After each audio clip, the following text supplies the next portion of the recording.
Hey guys, welcome back to my another blog. আশা করছি তোমরা সকলেই খুব ভালো আছো আর আমিও খুব ভালো আছি।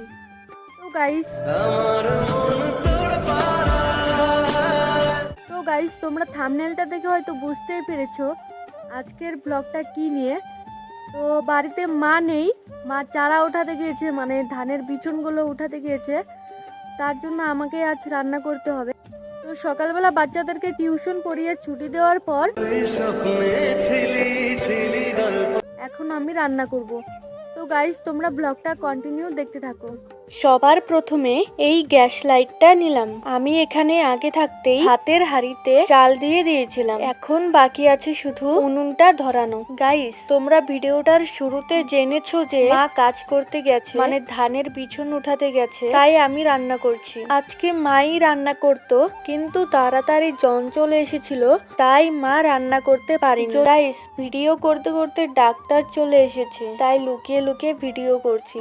আমাদের বাছুরের এই রোগটা হয়েছে, তাই ডাক্তার ইনজেকশন দিতে এসেছে। গাইস এই রোগটা না এখন প্রায় সব বাছুরের হচ্ছে, তো তোমরা তোমাদের গরুদের ভালোভাবে খেয়াল রাখবে যাতে এই রোগটা না হয়। তারপর ভাত নামানোর পর আখাতে মানে উনুনে কড়াই বসিয়ে দিলাম এবং কড়াইটা গরম হওয়ার পর তেল দিয়ে আলু দিচ্ছি। আমার না প্রচুর ভয় লাগে এইভাবে গরম তেলে কিছু দিলে, আর সোমবারের সময়ও ভয় লাগে। আমি আজকে ডিম রান্না করছি।